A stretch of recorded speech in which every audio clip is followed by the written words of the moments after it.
Now, as we've explained to you, August is profit reporting season, and one of the first out was the sleep technology company ResMed. The US Australia-based company increased revenue 6%, its operating profit by 12%. ResMed Chief Executive Mick Farrell is based in San Diego, and we started talking this week about demand for his products in times of lockdowns and also higher stress because of COVID.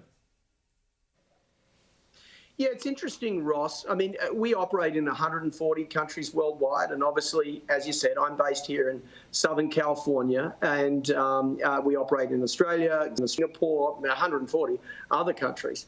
And every jurisdiction has had its own approach to vaccinations. Some are mandating that you get vaccinations if you're working in hospitals or in healthcare. And so for our employees in those countries, it's very simple. You get vaccinated so you can go into that hospital and do the job that you used to do.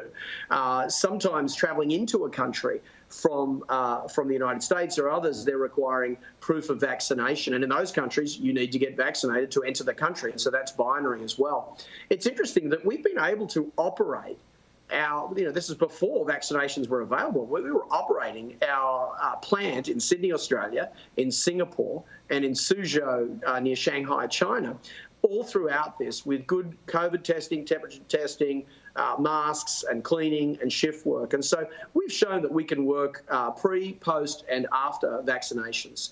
Here in San Diego, where we've hit about 75% vaccinations, full vaccinations, double with either Pfizer, Moderna or AstraZeneca, we've now opened up the market, but now with Delta coming, the CDC has said use masks again. So we're just slowly and steadily opening up our 140 countries worldwide. We're not mandating vaccinations here at ResMed, but if you are not vaccinated and you can't attest to that on our internal system, then you have to wear masks, you have to have testing, you have to have temperature checks and so on. And so there's some more freedom that you have in terms of travel and ability to perform, as well as your capability of showing up to an in-person office. But look, there's a wide variety of opportunities here in the 140 jurisdictions, all making their own decisions. I just love the fact that almost all of those 140 countries are investing in vaccination, the science of it, getting the data there, but also getting some marketing to people to say, here's the safety data, here's the efficacy data from peer-reviewed published evidence, and then letting people make great decisions for their own freedom. So, Mick, one other aspect of this is clearly there are stresses. You can feel it in Australia right now with lockdowns and so forth. Your business, which obviously goes to sleep technology, goes to the very heart of that. And though some of these, like our actual sleep apnea, maybe conditions that people inherit or whatever it might be, what do you think is the state of people's stress and therefore their sleep right now? Well, look, it's a complex question. There's two elements to that. One is the stress levels that people have around their own sleep. I think we've got quite a lot of analysis here during COVID that's shown that the stress levels have been high, sleep rates have been lower. We actually have a joint venture called Sleep Score Labs that looks at sleep wellness, and we've seen sleep rates go down during high stress periods, elections in countries or COVID lockdowns and so on. So that has had an impact. But there have been three things that have happened during this pandemic that have implications for ResMed. Number one is the importance of respiratory health and respiratory hygiene. Just the fact that COVID kills you through the lungs, often by mucus forming through the alveoli in the lungs. People have picked up their rates of using sleep apnea devices. Adherence has gone up. Mask resupply rates have gone up.